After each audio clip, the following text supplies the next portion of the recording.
There is but one insulin pump that does not have any tubing, and it is called the OmniPod, and they are the sponsors of today's episode of the Juicebox Podcast. Episode 104, this, by the way, is episode 104, is also sponsored by Dexcom.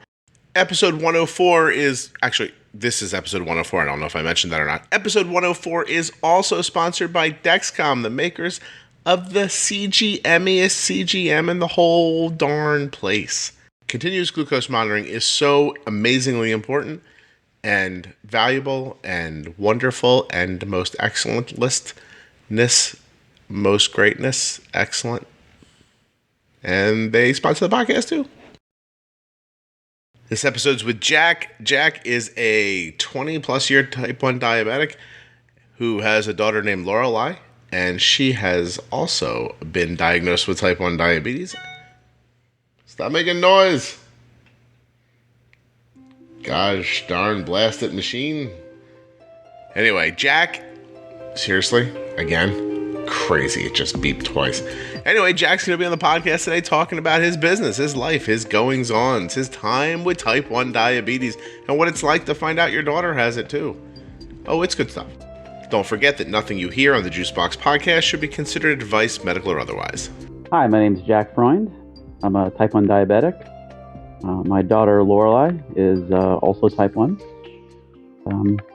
I thought I'd talk to you a little bit about what it's like to, discover that your daughter is type 1 when you're type 1, and sort of the emotions that dealt with that, and what life is like, and some of the ways that I manage diabetes for myself and my daughter. That's excellent. That's going to be great. Okay, so Jack, you are how old? Today is my birthday. I'm 38 years old. Happy birthday. Thank you. Congratulations. And way to make me feel old by telling me you're in your 30s. That's wonderful. Happy birthday. So how old were you when you were diagnosed? I was 18. Oh, wow. 20, so this is 20 years is... It is, yeah. It's a fair chunk of time. What was it like? 18 still in high school? 18 just out of high school? No, I was still in high school. It was January. It's funny. I was I knew you would ask about the diagnosis story, so I started to think about what it was like and what I went through. And at the time, in high school, during summers, I served on Boy Scout summer camp as a staff member. I'm an Eagle Scout, so it was a really fun thing to do, to be able to go away and live in the woods for 3 months out of the year. It was a permanent campsite there, so we lived in these canvas tents that had wooden frames and had electricity run to them, so it wasn't exactly roughing it, but you wouldn't call it luxury either. So it was kind of fun. But so you spent the entire summer there just sort of laboring away, and every week a new set of troops would come in, and you'd be lifting these camping platforms and moving stuff around. It was a very laborious work, fun because scouting's fun, and being out in the woods when you're a teenage boy is awesome too. So, but I do recall that year I was running the dining hall, and I just remember being really tired, like a lot, just exhausted. And there was times, and because I had to get food ready and prep everything prior to everybody else coming to eat, I had a different cycle than all the other staff members. And I would just, in the middle of the day, just crash and sleep for a couple hours before I'd get up and work on dinner. It was just a weird kind of schedule thing. So that was the first, in looking back, that was sort of the first sign that I knew something wasn't quite right. I didn't know why I was tired. And, I'm the kind of person that internalizes things. So if I was feeling tired, it was because I wasn't doing something well, and I had to work on that, So that's kind of how I thought about it. So at 18, I mean, hindsight, you see where it happens, but in the moment, you're just like, wow, I'm tired. That's odd. I'll take a nap. It's not like you weren't considering there was something bigger than that going on. No, I never thought about it. And it was even more than that. It wasn't just I'm tired, I'm sleeping. It was I'm tired, stop being lazy and get back to work. Because that's just kind of how I deal with myself about things like that. Gotcha. Yeah. So I just want to double down. Would you say you're type A? Yeah, there's probably a little bit of that going on. Yeah. Okay. Well, that's cool. All right. So you're at this, what you describe as a lovely decision to sleep outside for 3 months. I'm not sure I agree with you completely, but I've never done it, so to be fair. But so you're in that situation, you're away from home, you're not near your family. Is there any point you reach out, or how does it come to a head? Well, there's it didn't. Eventually I just finished out the summer and I went back to school in the fall. And there was a certain point where I just, I'd go out with my friends, and it would be, you could never stray too far from a public restroom or a water fountain or something, because I'm just drinking all the time, and and it never occurs to anybody. Now, the part of the diagnostic story is my mother is a nurse too, so she beats herself up for not seeing it sooner. Oh yeah, but it's eventually, yeah, and eventually she's like, you know what, we need to check on this, go to the doctor, and it's you're gonna stay in the hospital for a couple days. So did I lose you, Jack? Nope, I'm here. Can you hear me? Yeah, you did disappear for a second. So she told you you're going to be in the hospital for a couple of days, and do you think she figured it out before she took you somewhere officially, or did she have? I think she suspected something, but wasn't sure. So. Mm-hmm. Okay. Yeah. So 20 years ago that's a fair amount of time ago. So you get needles, and do you even get a meter 20 years ago? Yeah, they did. So it was, we think, Humulin R and Humulin NPH. That's what I started with. Right. And it was syringes, and I forget the model, but it was a big, 1990s looking medical device. Yeah, you couldn't carry your meter with you. It stayed at home. No. Yeah, you could. Oh, did you carry it? Okay. It wasn't that small. It wasn't that old. Well, it is your birthday, so try to be kind about that, I guess. Okay, all right. So I guess I'm always interested by this because at 18, it's an interesting time to get diagnosed, especially 20 years ago when people's thinking about the disease is probably pretty different than it is now to begin with. Do your parents just go like, wow, this is a bad luck, and here's your injections, and you go get them, Tiger? Or are they involved? Or, I mean, how does that, because you went away to college, I'm assuming, right? Yeah, like 6 months later. Right. In a different state. In a different state. So 6 months after your diagnosis, you're out the door. You and your needles and your Humulin are on your way to go to college. In that 6 months, were your parents very involved, or did it fall to you pretty quickly? Well, again, just thinking about the personality type that I have, I knew that I needed to own this a lot, and I wasn't interested in having support. And actually, if I think about it, I was probably upset whenever my mother tried to offer assistance in any way. I was like, I got this. I'm going to figure this out. Because in my mind, I thought, I'm launching into another phase of my life, and I can't tie yourself to your mom while it's happening, right? Right. It's a moment in your life you're trying to not that you're trying to separate, but you're branching out. You're moving out on your own, and that's not the time to be like, hey, Mom, I need your help with something. You were in the middle of like, hey, I'm getting out of here. I can do this on my own. Yeah, especially with your personality. So okay, so you kind of take it on yourself. What did that look like then? I remember I had a sheet of paper that I would write down all sorts of data on. I was tracking injection locations. I had this little, I numbered parts of my body for that. Like I was really, really into the data on it, and I was writing down these numbers and trying to diagnose it the best as I could. And it was interesting. But one of the most fascinating things I remember is while I was in the hospital, somebody came in to help me with that sort of rudimentary here's diabetes 101 kind of training, and they started, and it was. Okay, so do you know what a unit is? And I said, a unit's a half cc. And I think I was eating lunch at the time too. And she kind of looked at me and said, you know what? Maybe I'll come back and we'll do this later. I'm like, oh, okay. But she had left the books and I just read through them. And so I never actually had that, instruction about how to manage it. And one of the things that surprised me the most was I didn't get the sliding scale. I got a fixed dosing schedule. So it was, you take it here, you take it there. So, and it was early on in the diagnosis. I had to come back in like a week. And by that time, I'd already diagnosed that I had a pattern of lows early in the morning and everything. And my doctor was like, well, why didn't you just change it? I said, I didn't know that I could. So I think I was lucky, retrospectively, in thinking about a lot of the other guests that you have and their stories. that I had a doctor that said, well, yeah, you're going to have to figure out when you're going to take this or take less or take more. Right. So that not was kind of be low for 3 months and come back and we'll take another stab at moving this around and see how it works. Right, exactly.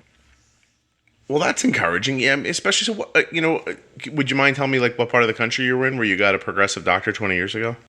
Oh yeah, sure. I lived in Pittsburgh, Pennsylvania. That's where I grew up. Yeah, and they there's, I don't know, healthcare in Pennsylvania is different from a lot of other states because of the population and then the age and everything. So in general, I think things go pretty good there. Oh, that's excellent. All right, okay. So you're off at college. Was college generally a good experience for you, or did you have any? Moments of doubt or panic, or were you there for a while and thought, "Wow, I should go home," or did you kind of kick its ass and keep going? Well, there's no way I was going to go home. That wasn't going to happen. He's like, I'm not going home. No. I moved to Columbus, Ohio, so it was a couple hours away from Pittsburgh. And it was good. I had a roommate that I knew from high school. We were in Boy Scouts together, so that went along pretty well. I had supportive friends and everything, but it was at that time that I really started to get into the nutrition aspect of it too. So I really started to adjust my diet and to manage things a little bit differently that way, and I saw some really great results from that, and that was very helpful to me. And college was fine. It wasn't. I had probably the only two experiences. I had maybe 2 of 3 experiences where I had some blackouts, too strong of words, but I went really low and got dizzy and that kind of thing. That happened once or twice. Did someone help you? Was it a friend that helped you? Did you get out of it on your own? Do you remember how it happened? I was working at a place, and I knew it was lunchtime, and it was one of those things where like it's kind of like a dream state. Like you look back and you're like, I don't know what I was doing, and I had this like I'd slip into awareness and slip out of awareness. I was driving at the time too, so it was terrible. But I was trying to drive to get somewhere to eat lunch because I knew I needed to eat something. I had this overwhelming, drive to do that. Yeah.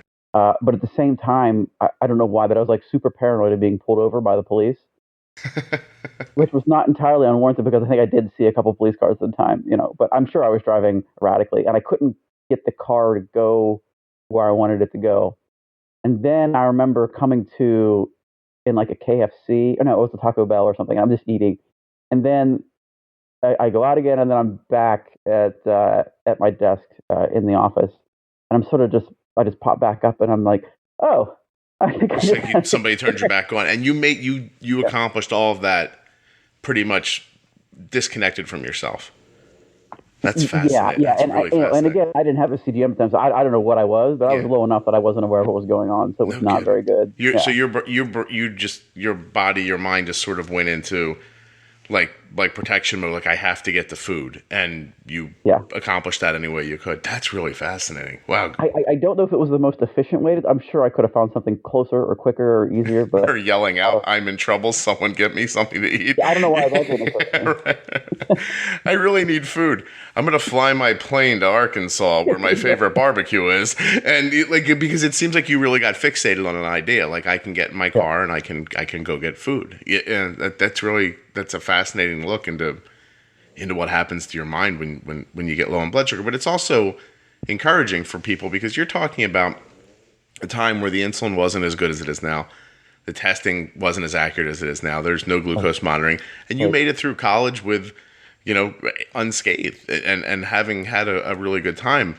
I think that's good for people to hear now because, though I think maybe the one, I don't want to call it a downside, but the one caveat to all the technology is that you can see now when things aren't literally perfect. And then then all of a sudden, 100, like I just bolused Arden for, she's 120. And I was like, oh, how did I let this happen?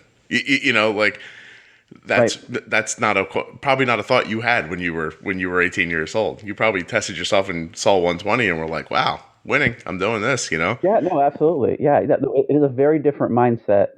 So I've been on Dexcom now for a couple years now, 4 years, maybe 3 years. And I remember thinking, I remember anticipating that the Dexcom data was going to validate how good I was at managing this. That was sort of my expectation going in. Finally, someone is going to come pat Jack on the shoulder the way he deserves, and say to the world what a winner this guy is. And instead, what did the Dexcom tell you, Jack? Not so good. I mean, if I look back, because again, data everywhere, so I've been tracking A1Cs for a long time.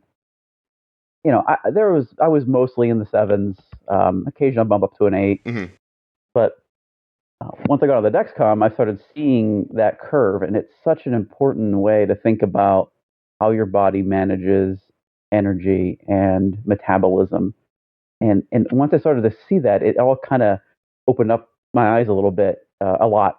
And, when you go from 4 data points a day to a couple hundred, your ability to manage change on the fly is incredible. And you start to see exactly what that rise looks like before and after.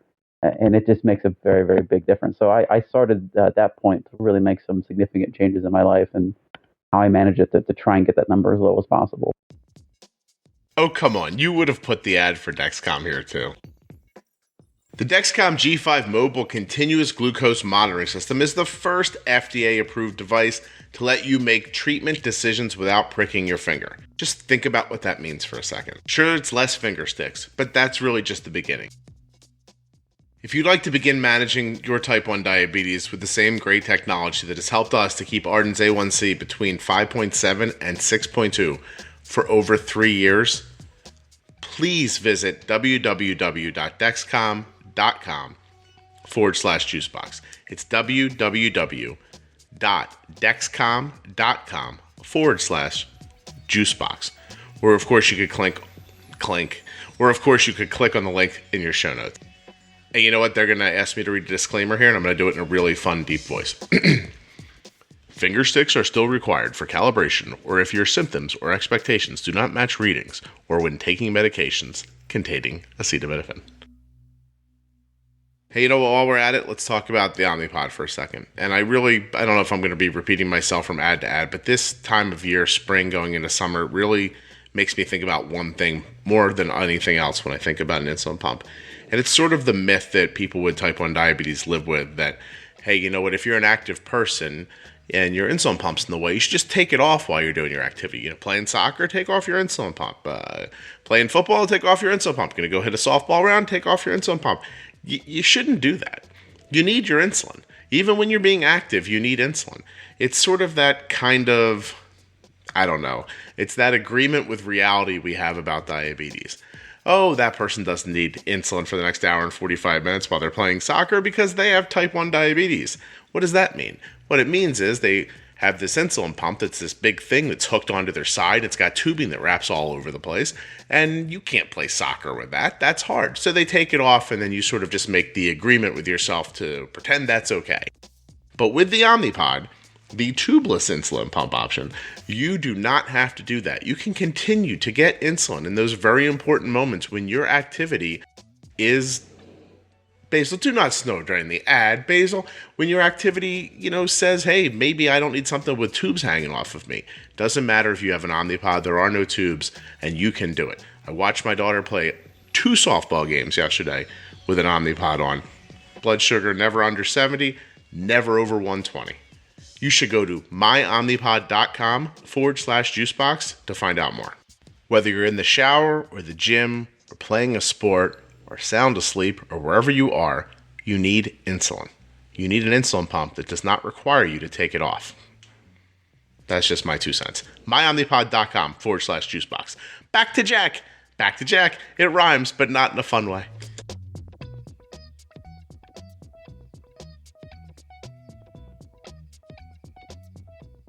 Yeah, it is really something. I just, like I said, I just bolused Arden. She's an hour, right now she's a solid hour away from her pre-bolus for lunch. But when we did this, she was an hour and 15 minutes away. And she was 120.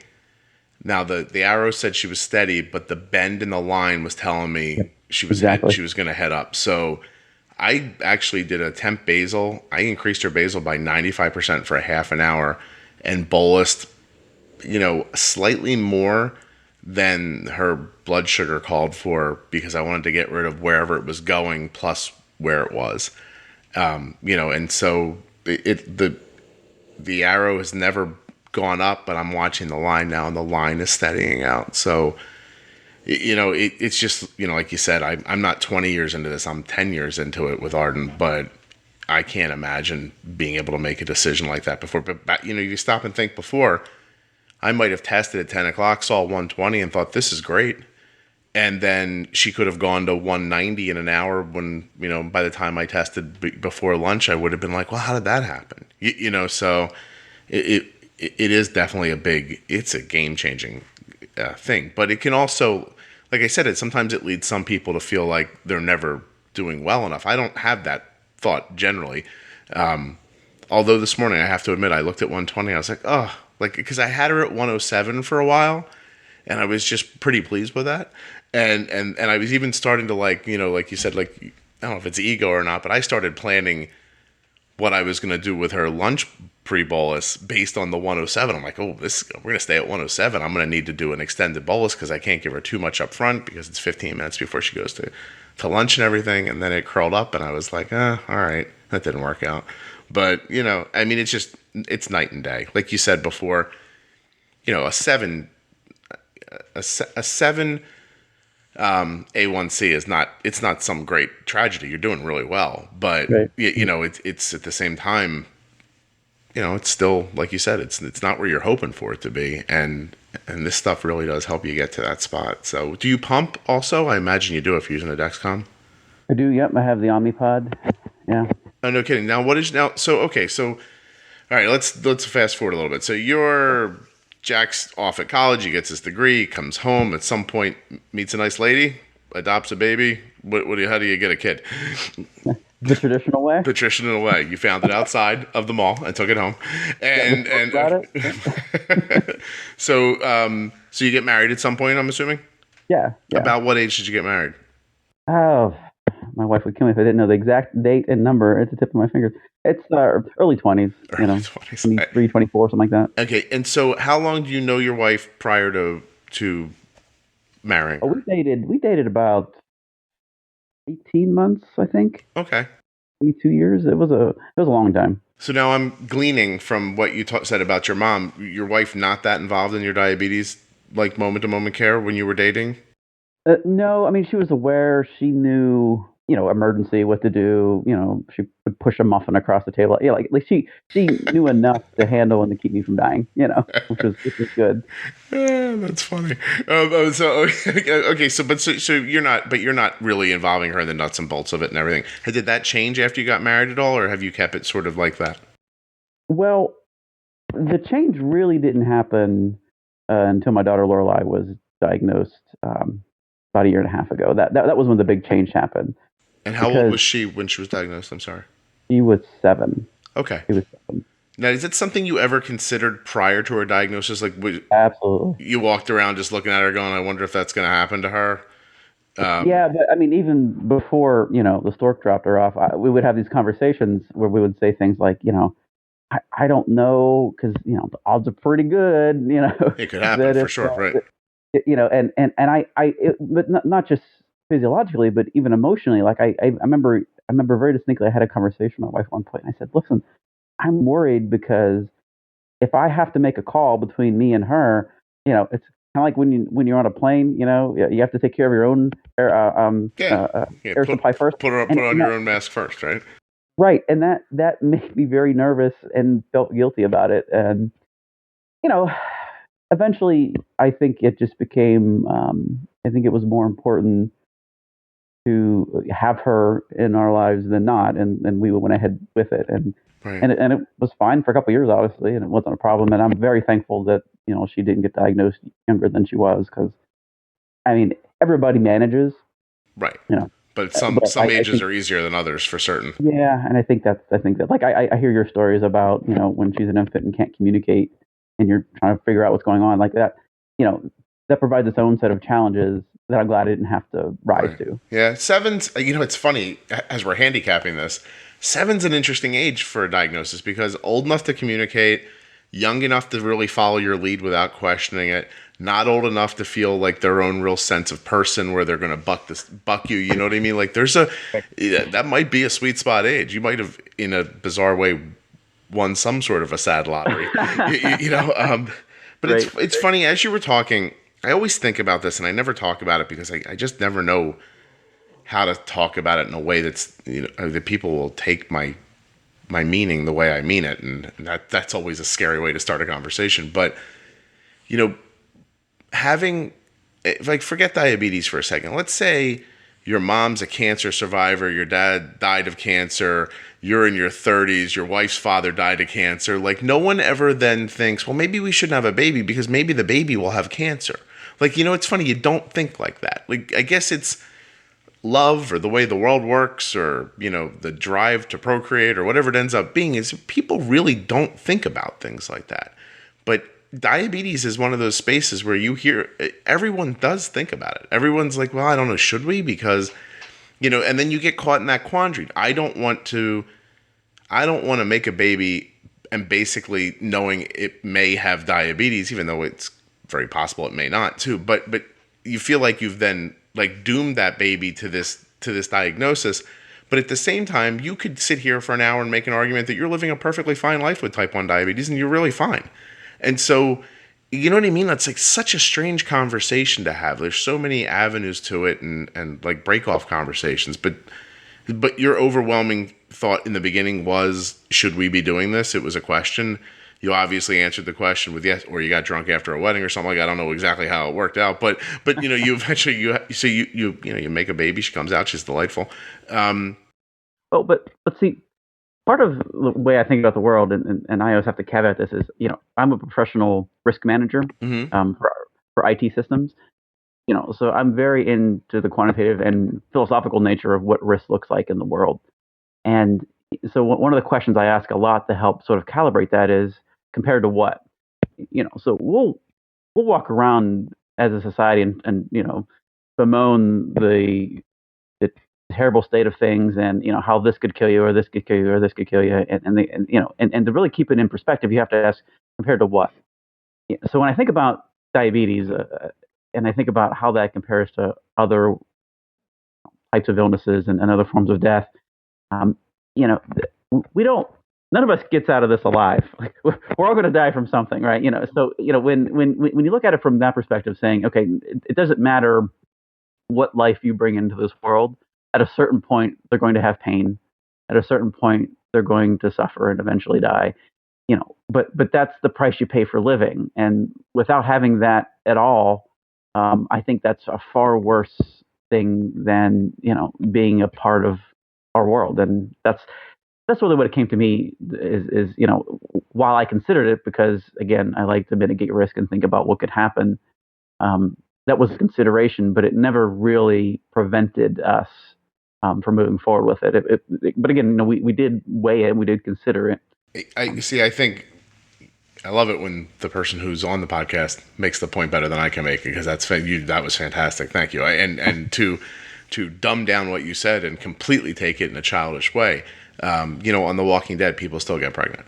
So, right. Like you really should, whatever the world has to offer, it's delightful to be alive in it. You know what I mean? Like for whatever it is. And it's funny too. No one sits around tonight going, well, maybe some people do, but we're thinking of having a baby, but I just saw this thing on Nat Geo and the polar ice caps are really, really diminishing. Like, maybe we shouldn't.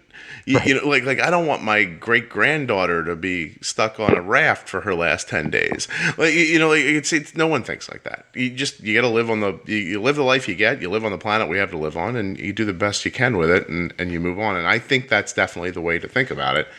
It is, at least for me, but it's always interesting to hear how other people talk about it. So, okay, so 7 years old, it's in the back of your head that maybe it could happen to her. It's been about a year and a half, removed from it. When the diagnosis comes to her, do you see it right away, or did it sneak up on you as well? Yeah, so this is where I have a lot of guilt because I really should have saw it sooner than I did. And the doctors tell me that I did a good enough job, and I got it in time, and there wasn't any problem with that. But in your head, you're still kind of like, I should have known better. I really should have known better.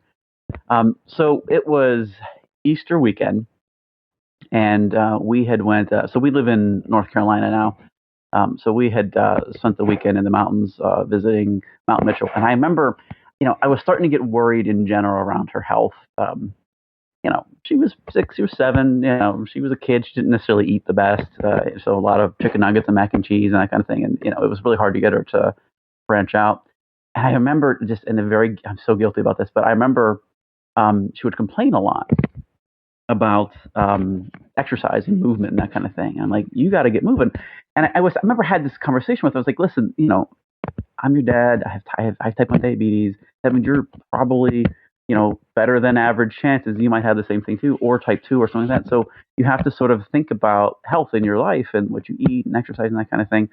And she felt terrible. Like the way that I told her, and I don't remember how it was, but I remember her emotional reaction was she thought I was blaming her, and that if she didn't do these things, she would get it. Which of course is not how it works. And then Jack's like, "Wow, I did that completely wrong." I totally did. You even go over it in your head first now as it was coming out of your mouth? You're like, "This isn't working." Oh yeah. I totally did. And and probably it came from a good place, because in my mind I probably already worked out what was going on, because she was waking up in the middle of the night, going to the bathroom. So classic presentation. And I just remember thinking, maybe her bladder's growing, or her body's growing at a different rate than her bladder, and she just has to go, and this is totally normal. But I probably worked it out in my head enough, and I was doing that math, saying, maybe. So I think it came out that way, and I was very unintentional. But and like all children, scared to death of needles or injections or anything like that. So I said, we had gotten home that night. It was late from our trip to the mountains, and I said, why don't I, go get one of those chem strips, which you can still buy at the pharmacy. I don't know why they sell them, but you can still go get them.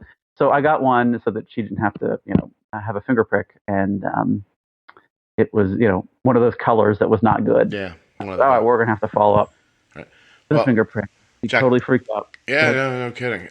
Hey, real quickly before I say what I'm going to say, I'm getting like mic noise. I don't know if you're touching it or moving, or when I'm trying to decide what it is. Are you wearing a headset with the mic's like on a wire or something like that? Maybe. No. That's I'll try and manage a little bit better. No, that's fine. Okay, so I want to tell you something to try to alleviate your guilt a little bit. So this past weekend was really like a nice event for us. Arden was invited to come up to Manhattan and ring the opening NASDAQ bell with Dexcom. I saw that. That was amazing. Really fun. It was a great time. So, it was one of those things where we live within driving distance of the city. We go into the city fairly frequently. And so when they reached out and they were like, "Would you like to do this?" I was like, "Yeah, sure." And it was, like a week after they asked me, and I kept thinking, like, I guess, gosh, I don't want to like drive up the morning of, because you have to be there at 8:15. And I remember saying to the guy, like, can we spend the night before? And he goes, "Oh, no, you don't have to come up that day." Because, people are coming from all over the country.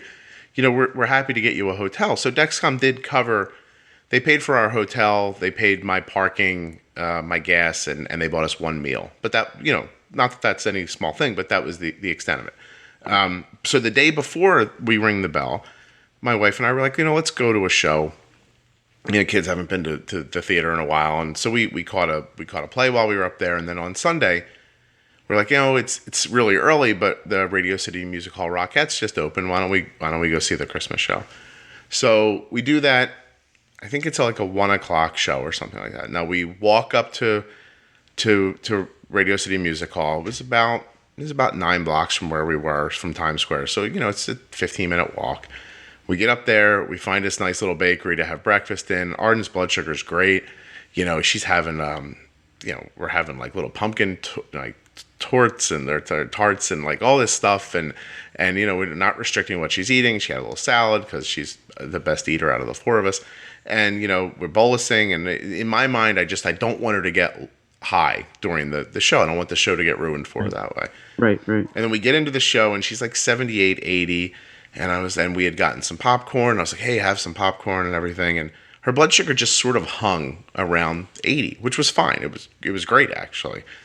But then the show ended, and it was one of those things where the kids, I think people were hungry, but they weren't hungry. They were trying to think about lunch later, but nobody was really that interested in it. Like, it was like one of those weird spots.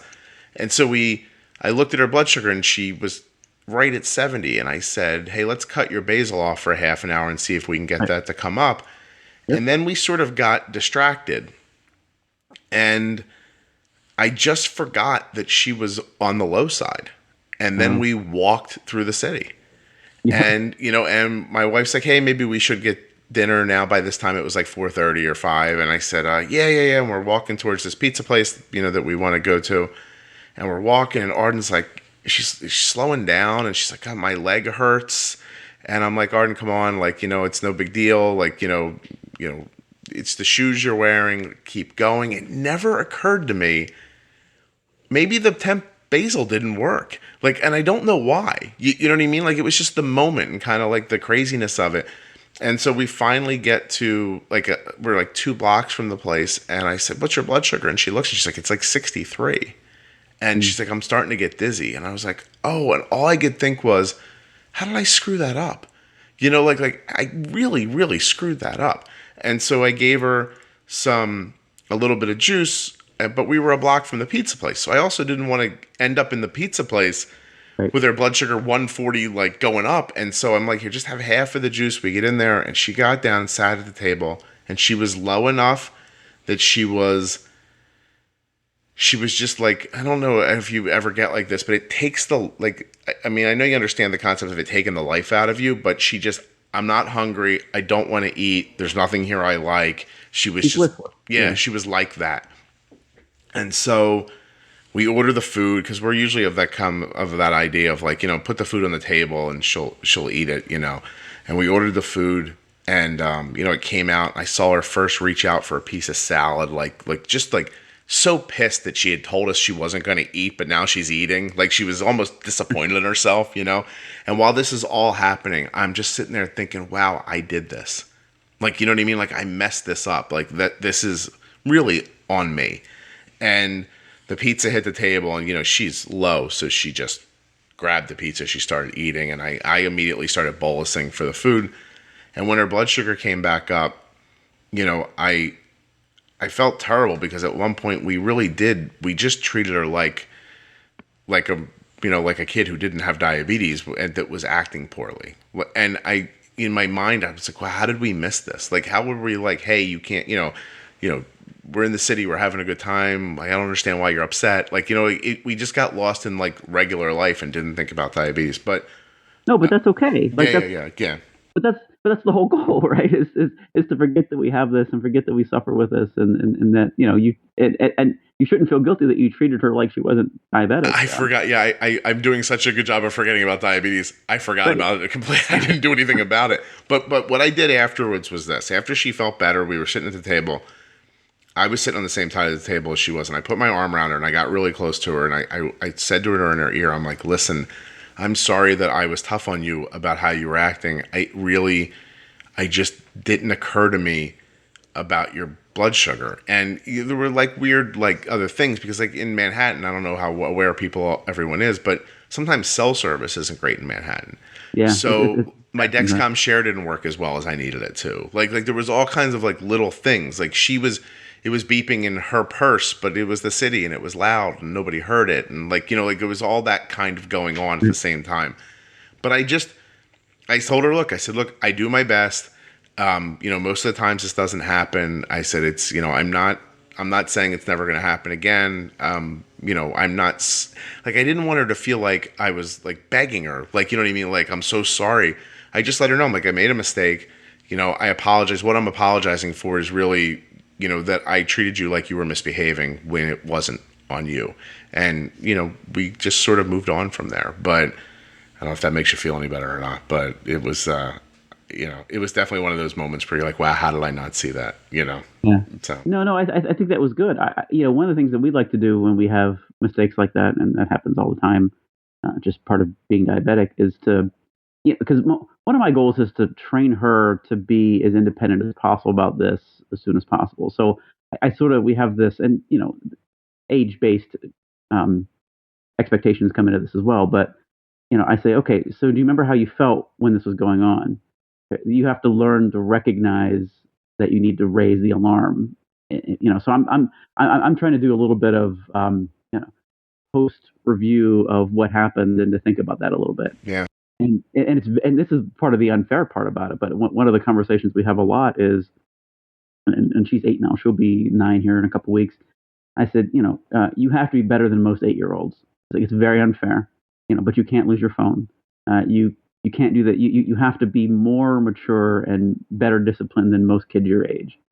And I feel that if I keep reiterating that message now, she's obviously, and she is better than most kids her age in terms of those kind of things. But it just sort of reinforces ownership of the condition in as much as she's able to handle it. And we feel a lot for her because she's a child. But I think just reiterating with her and reminding her that ultimately the way she feels belongs to her. And if I miss it or my wife misses it, she has to remember to say something about it. And that's again, it adds guilt to you as a parent, but it's an important it's an important philosophy, I think, to help her launch into life later. No, I have to say, it's funny you said about the phone, because Arden's had an iPhone since the day she started kindergarten, and she's 12 now. Never lost one, never broke one, ever, just never. And and doesn't drop it. She's just good with it. And I think it was that first day where I was like, look, obviously most 5-year-olds don't have cell phones, but we want you to be able to contact us from the bus if something should happen. And it was funny, iPhone had just sort of come out that year, and because of the visual nature of it, we take it for granted now. A child could run it, but you give her a flip phone back then, and she couldn't navigate through those menus. She didn't know what she was doing, and that's how she ended up with an iPhone when she was 5. But this is for you. It's it's not a toy. You can't take it out during school. Blah blah blah. It's for the bus. And she always took that very seriously. To the point where, a couple of years ago in middle school, we were there in the evening for something. It was like a bazaar or something like that. They were selling stuff for the school. And Arden wanted to take a picture with her friends, and she did. And then she said to me, I think she was like, "Can I take my phone out here? Because I want to put it on Instagram." And I was like, yeah, well, sure. And she goes, because the principal told me never to use the internet for anything except for my, and she was just so very serious about it, and you're right. It's not fair for a little kid to feel like that, but it's accurate. I mean, it is their life, I don't know what fair means. You know what I mean? Like, is it right? Without diabetes, I don't think I'd want my 8-year-old or my 10-year-old to be the kind of person who was just like, "Hey, there's rules, but I don't care." So like, I'm sort of happy with how, because I think that the maturity that it can bring to you is one of the benefits of it. I don't necessarily see it as something that I'm sad about, I guess. Right. Yeah. Probably not the best way to get that kind of maturity early in life. Right. But I'll take it. Yeah. Listen, I'm a very responsible person, because my dad left my mom when I was 13, and I was thrust into the position of taking care of my brothers. I'm assuming there were better ways to get to that responsibility and maturity, but It's the way it happened for me. So it's funny if you believe in that kind of stuff. I was put in a position when I was 13 years old to be the caregiver to little kids. And now as an adult, if you ask me to describe myself, I think, if I was being honest, I am sort of a caregiver at heart. I do worry about other people before myself. And it feels good to me to help people, and I don't know that happens if my dad's not a bad guy and leaves my mom, so what are you going to do? Yeah, it is funny how life works out that way sometimes. Yeah. I guess that easily could have turned me into a meth head too, but it worked out okay, I guess. Yeah. But it's a crapshoot. You get what you get, I guess. But it really did. It is definitely shaped who I am. I even see myself. I realized the other day, put a picture on Instagram. I have this cactus that grew another little cactus like baby out of the side of it, and I realized I look at that thing every day and it makes me smile. And I think on some level, it's because I'm taking care of it. It's doing well, and I don't even know if that's healthy or not. I can't tell, and I don't have enough time to go to therapy to find out if that's good or bad. Well, so something else that I'll talk about a little bit is I think in addition to that responsibility aspect of it, I think there is a certain amount of self-advocacy that I try and instill in her as well. So I love these kind of stories, but you'll go to an NFL game or an art museum, and it's like, oh, sorry, sir, you can't take that bag in here. And I'm like, yeah, I can. And just being able to have that chambered and ready to go, and the ability to challenge authority sometimes when it's necessary for your health is another thing that I think is important for kids with diabetes to learn. Yeah. And it's really difficult because we spend a lot of time telling children to obey authority figures, obey your teachers, obey and you have to say, no, I'm going to take my phone out now. I'm going to check right now. Or, there's no food allowed in here, sir. I remember in college, it was a big lecture class. There was maybe, 60 people in this class. It was an auditorium style seating. And I was low. So I went out to the vending machine and I think I bought some sort of snacky cake and I brought it back, and the professor was like, oh, I don't allow food in my class. I was like, it's okay, I'm authorized. And it stopped him, right? At me, just looked at me like, how dare you, And I said, it's fine. You can go ahead and teaching. I'm just going to go ahead and eat this. I'm type 1 IFD. But, and I wasn't trying to be snarky with it. I mean, I was low, so I probably was. You might have been, right. Yeah, but it was that kind of like, why does it matter to you? I'm not interrupting your class. And and it's a lot about how you say things too, right? Like I know Arden's bag gets checked sometimes when we go into things. I've always explained to her, I'm like, you don't say, oh, I hope it's okay. You don't put them in a position of power. She says, I have type 1 diabetes. These are the supplies I need. That's it. Right. Right. So that's it. And then nobody ever says anything. They're like, oh, okay. But if go ahead. Oh, I was visiting my sister in Pittsburgh, and we went to the art museum there, and they said, "Oh, there's no backpacks allowed." And we'd walk around the city all afternoon, so I had a backpack with stuff in it. I was like, "No, it's okay. I have a medical condition. I'm gonna go ahead and take this bag in." And they thought I had such audacity to even suggest that I was going to bypass them. And I said, "Look, I took this bag into the Louvre in Paris. I'm sure I'll take it here to this museum here in Pittsburgh. It's fine." And they're like, well, we're going to have to tag the bag. I was like, yeah, that's fine. But, they don't offer that as something up front. You have to have that exchange, which is unfortunate. And is part of it that you have to have that challenge and that response to get to that point. I don't know. But then the other thing I always say, too, about using certain words and phrases is, when I fly and I, go through TSA and I have pre-checks, I rarely, which is better, I think, because if I have to go through the body scanner, they always have to pat me down because the pods and the Dexcom always get flagged. But if I go through the metal detector, it's like I'm a normal person again, which is great. But sometimes they'll just flag the bag randomly. I always verbally cue them and I say, "Oh yeah, it's fine if you search my bag. Just so you know, I have syringes in there, so please be careful." And I get the most tepid search of that bag. Just the end of the stick. Just yeah, it looks good, sir. You're good to go. Well, it's funny. You brought something up, and now I'm going to reference the same sort of day twice. But the day prior to us going to the Christmas show in New York, my son had he worked out for a couple of colleges in Massachusetts, and then we went into the city and caught a play on the first day, and we went and saw Matilda, which is about to end its run. So I don't feel bad saying I didn't particularly love it, but at some point there was as much as I really did like the movie, I didn't like the play. Yeah.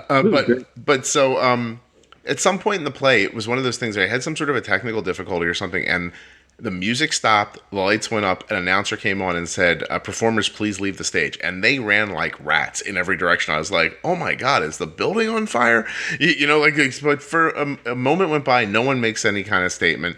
And I'm like, all right, it must not be anything, apocalyptic. Either that or they've all abandoned us and left already. But I was like, it seems okay. And I said to my wife, we were in the Schubert Theater. It's one of them in New York that feels like it was built in 1700. The seats are so small, and I've got my arm in this sling from the surgery. And I just said to Kelly, I'm like, I got to get up and walk to the back and just move her. I got to stretch a little bit.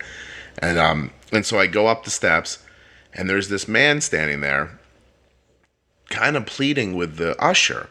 And I'm just walking around, but it's hard not to hear what he's saying. And gosh, if he's listening, I didn't think he wasn't doing a particularly good job of articulating what he needed after I realized what was going on. He was asking to buy candy, but the little stand was closed. And he's like, my wife needs it, buy, candy. And the woman's like, I'm sorry, it's not open. I can't sell it to you. And then she's directing him to go out on the street and like look for a Dwayne Reed. And I don't know if you know anything about New York, like he's like, can I even get back in the theater if I leave? And she's like, I'll bring your ticket. Explain to him at the front. They'll let you in. But walking out of a theater in Manhattan and going and finding something and coming back is a 20-minute or more ordeal. Like you could get in that Dwayne Reed and stay in line for 15 minutes, And so,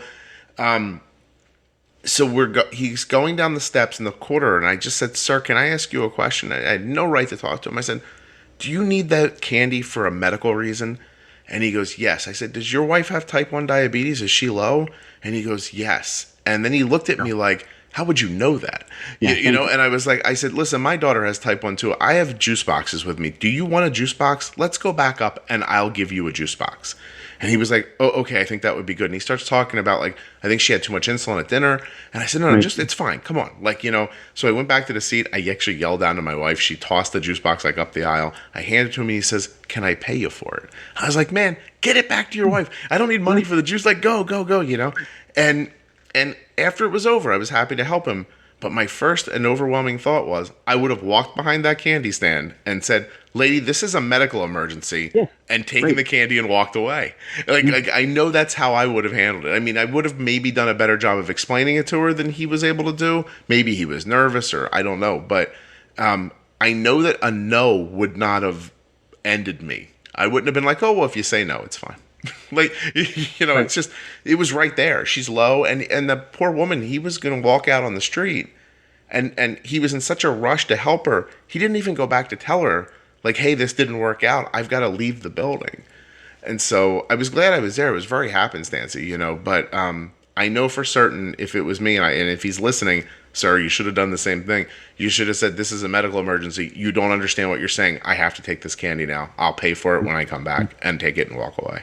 By the time she gets a cop, he saved his life, and he can give her the $4 and explain it to somebody, And by the way, it was Manhattan in a theater. I'm sure the box of candy was $20, but it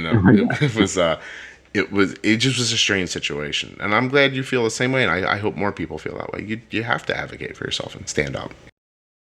I had an interesting experience also in New York where I do Aikido, and my daughter does it too. It's a Japanese martial art. Mm-hmm.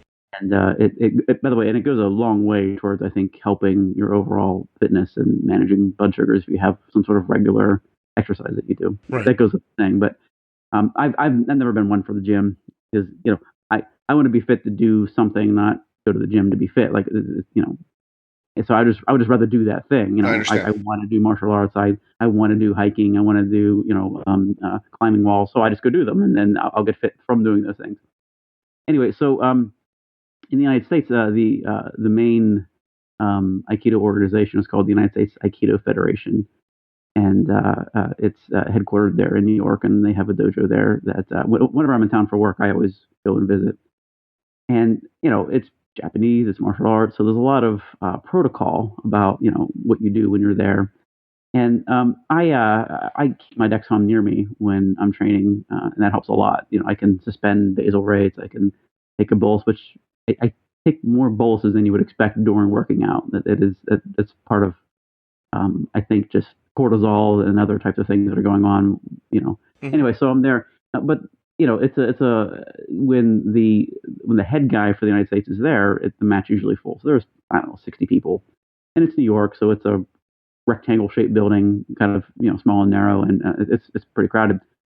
And I was just not feeling it, and it was, again, going back to our initial conversation, it was one of those things like, man, I need to train harder. I shouldn't be getting dizzy like this. So, and at a certain point, I realized, what, I'm not doing well. So I left. Now, the protocol is normally you have to go to the head instructor on the mat and let them know that you're leaving. But I wasn't thinking right, and I wasn't well regardless, and I needed to go take care of something, so I just left. And I went into the changing room there, and I was pretty low. So I started just, downing glucose tabs, and, I was just trying to just shake him really bad.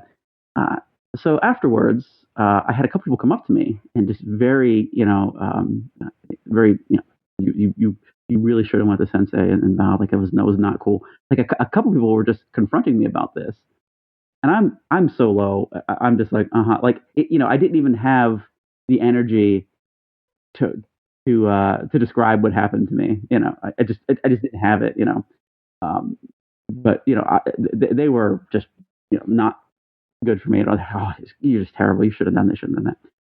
And then I felt good enough to go and get changed. And I'm still a little bit shaky, and I'm leaving. And then somebody blocks my path from leaving and says something else about it. So the whole experience was kind of interesting. And again, it wasn't worth it to me at the time to mention anything. Later I had some conversations with people. But there is a general rule that says, yes, you should go and ask permission to leave as long as it's not a medical emergency. And what I think happens is I don't think people experience medical emergencies often enough to know one when they see one.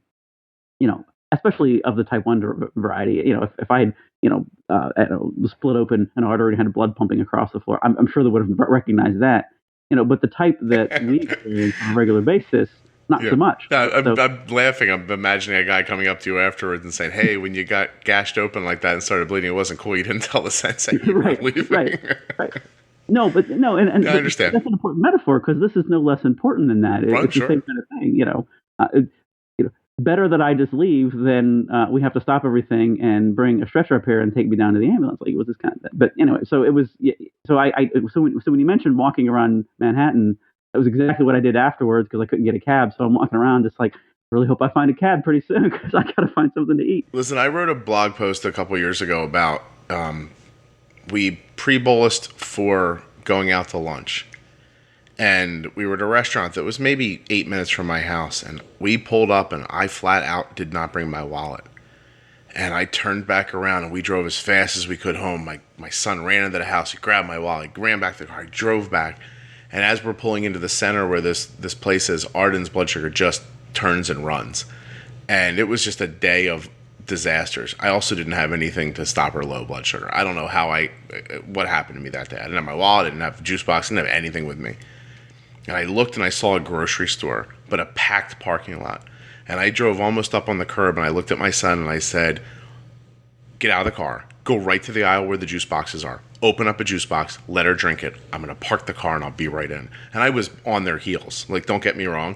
But right. My kids aren't like that. My kids aren't like, "Hey, I'll just go into the store and eat things that aren't mine." And not think. Right. But I looked at him. I said, "Don't hesitate. Just do it." And I got in there. And I kind of got her. I said, "You did a great job. I really screwed this up today. But you did a great job, and good for you." And then I let her get to the point where she felt okay. She, and then we paid and left and bolused again and went to lunch. And so but it was just one of those moments where I was like, don't hesitate. If I could have just abandoned my car where it was, I think I would have. But I just was. I was like, go now. Like, it even seemed faster for them to run than for me to run. And she wasn't in a bad, she wasn't 30, but she was like 70, and the arrows had turned down on her. Like, this was way too much of a pre-bolus at this point, a lot of stuff. And I actually remember catching some flack in the blog post for pre-bolusing while I was in the car.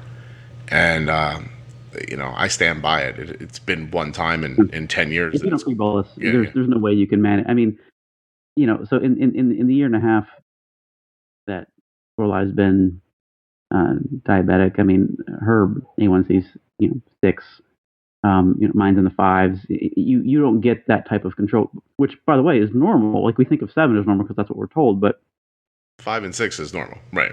Yeah. Yes. Yeah, and 5 more than 6, right? So when in order to do that, you have to pre-bolus. It's just a handicap of the medicine that we have. It doesn't work as fast as human insulin. I actually, I was good. I'm sorry. I was thinking about how you mentioned hesitation. So professionally, I mentioned I do risk management and IT work, and one of the jobs I did along the way was IT penetration testing, which included social engineering. So fun job. People would actually pay me to, try and infiltrate businesses and see how far I can go and the type of data that I can get access to.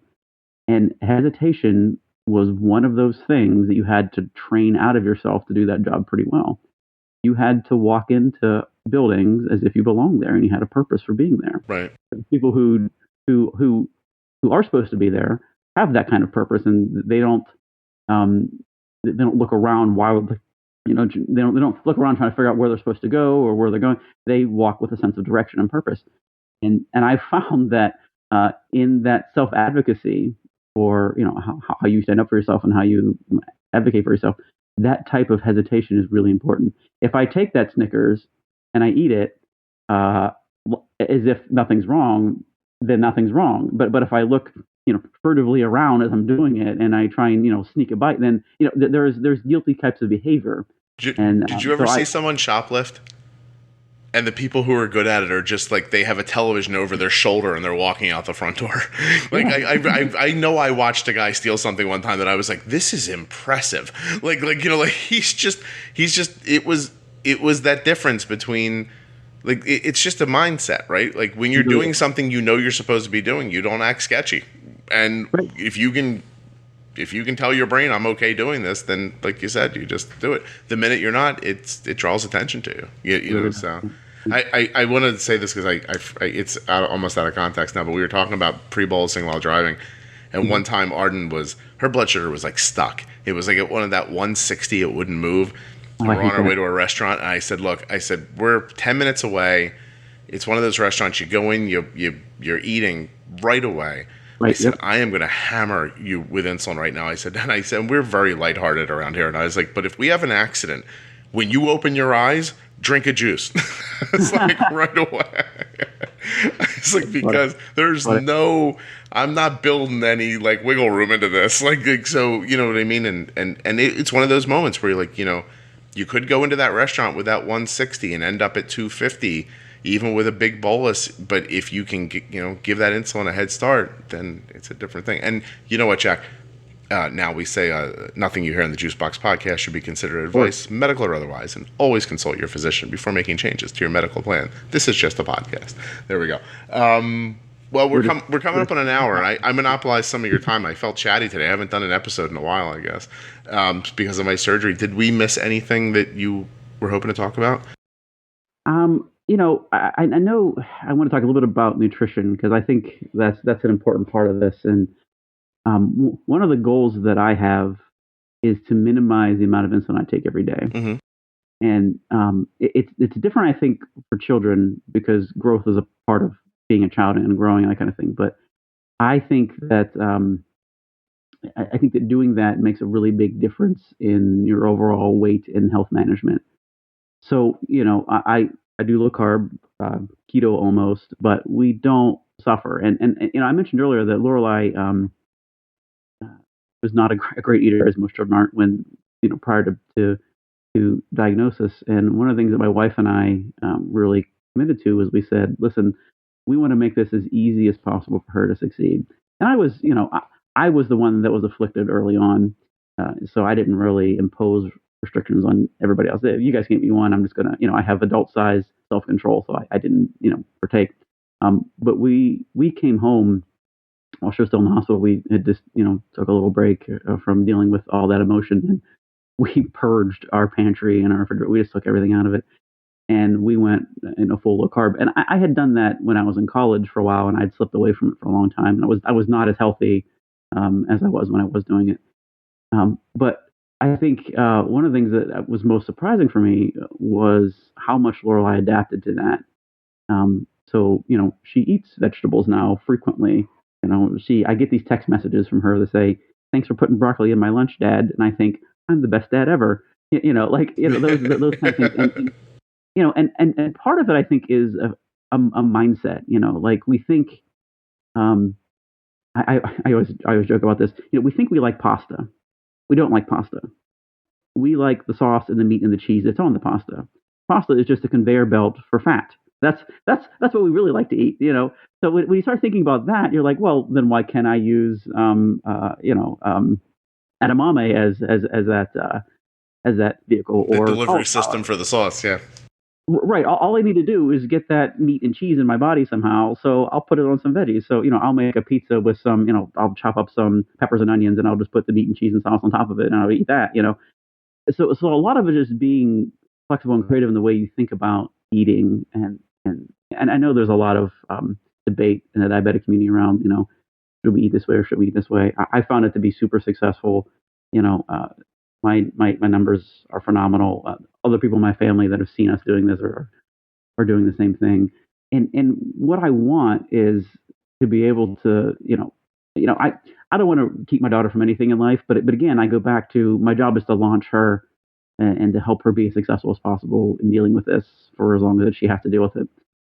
And I think to myself, if she can have the discipline from years of just living with me and my wife with this, and when she's in college, when it's her turn and there's a pizza party and she slides that meat and cheese off the top of that pizza and puts it on a low carb tortilla, I'm like, that's what I wanted to be able to do so she could manage this. Can she eat the whole slice of pizza? Of course. And you share that all the time about how you can make that work. But I worry about weight gain because that sort of moves into a cycle where you need more insulin to maintain, and it becomes difficult because I've experienced that where it's hard to really keep your health where it needs to be over time. More body mass.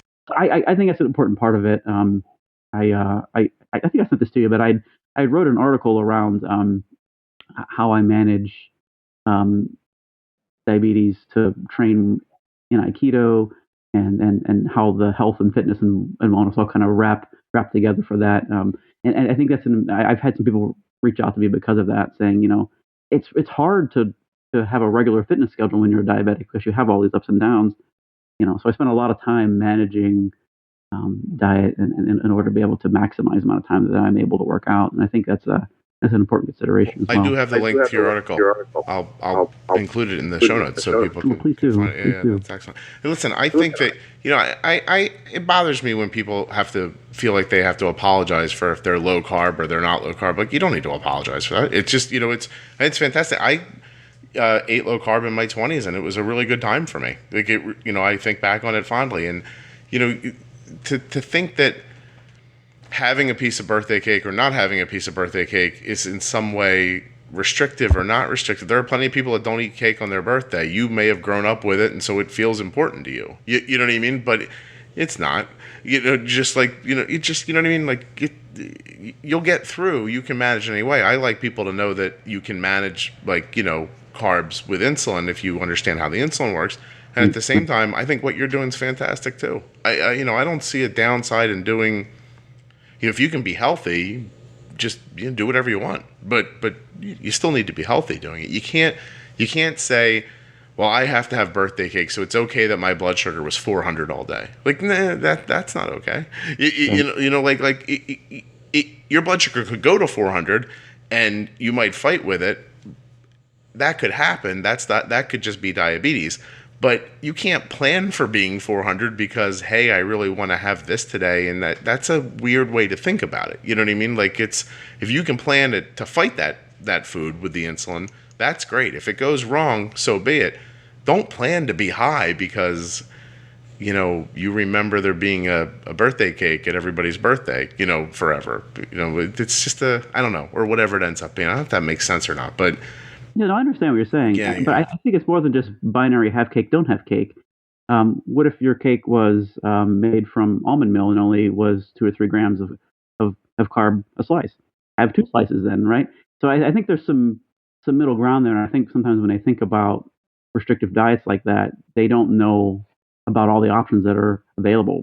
We have flaxseed muffins all the time. It's like a half a gram of carb each. They're amazing, So there's just ways to think about how to live life without those kind of restrictions, but to be able to manage it well. Did your taste buds, did you have to get accustomed to it? Like a flaxseed muffin that right now you're like, that's amazing. The first time you ate it, did you think, wow, that tastes like cardboard, or did you like it right away? Well, I'd done it before, so I was okay. I was okay to do that. But the really funny thing is, my wife, who hadn't been eating like this prior to Lorelei's diagnosis, she'll go on now, and she'll just get blown away by something. Like, we had we were low when my daughter and I were both low, and we were in IKEA, and they had little milk chocolate samples there, and we don't eat milk chocolate now. Now we eat 90% dark chocolate, which is super bitter, but with the right type of pull or cool up on it, it's great. Anyway, so we went over and I said, all right, let's go have a piece of this milk chocolate. And my wife's face was like, oh my God, this is disgusting. I actually had like a tiny little piece of it. Too sweet. It was so overwhelmingly sweet. Yeah. So I think overall our taste buds are very in tune to think that a lot of sweetness in food is what to expect. But when you start removing that, like I've discovered raisins again. Raisins are incredibly sweet, and they travel and pack pretty well. So so we don't use juice boxes. We use raisins mostly, or glucose tabs. But a couple of raisins can knock out a low with no problem, and you can take a whole bunch with you, and they stay forever because they're already dried fruit. But I think we forget in general, how sweet fruit is, how sweet dried fruit is, and because of how artificially sweeteners skew your ability to see that. Yeah, I have to admit, Arden is like I said, she's a better eater than the rest of us in general. And I do see her eat things sometimes and she just pushes it away. Like Halloween's a great example. We just had Halloween. She got all this candy. She doesn't touch it. My daughter either. Yeah, she just wanted to go get it. She doesn't want to eat Halloween night, she'll have one or two pieces, and then she hasn't asked for any in the past couple of weeks. Right. No, that's definitely how it goes. All right. Oh, all right, Jeff. Well, I'm sorry. We went way over an hour. Thank you very much for coming on. This was fantastic. The people don't know how hard it was for us we rescheduled this 9,000 times for a bazillion different reasons and miscommunications and things coming up and everything. So I really appreciate you being patient and for coming on and sharing your story. I think it's going to help a lot of people. Thank you. Thank you for having me, Scott. It actually feels like I've been talking to a friend for the past hour or so because I've been listening to your podcast so much. So thank you for having me. It was a really fun time. That's wonderful. That's the goal of the podcast too. So I'm glad to hear that. Excellent. All right. I will talk to you soon. I'll let you know when this goes up. I haven't said this in a while, but if you're not following the Juicebox Podcast or Arden's Day on Facebook, I wish you would because it's an easy way to communicate. I'm on Twitter too and Instagram and all that stuff, but Facebook really does seem like it's the easiest way. It's Arden's Day, no apostrophe, or there's links in the show notes. I don't know why I'm saying all that. Just, do you know how to use your player in your phone? Just click on the artwork in the podcast player, and it flips around, and all the show notes are there. Just please stop making things difficult on me. Click on the thing. Thank you very much to Dexcom and OmniPod for shelling out their hard-earned cash to sponsor the Juicebox Podcast. You should definitely visit myomnipod.com/juicebox or Dexcom.com/juicebox to find out more about these most excellent of things and support the podcast by making clicky on the links. Again, you type them in the browser. It's good. You click on the links. It's good. However you get to these /juicebox types of things, that's the best way. Jack was great, wasn't he? So open and honest. Loved it. Really chatty. Loved the conversations. Listen, wherever you're listening right now, listen. I just said listen 4 times in 5 seconds. Don't listen. Just, here's what I'm saying. That's a lot of wasted time. Wherever you're, and I feel bad about it, but I'm not editing it out. I'm tired. Wherever you're listening right now, whatever play you're in, please press subscribe. It's the easiest way to get the latest episode.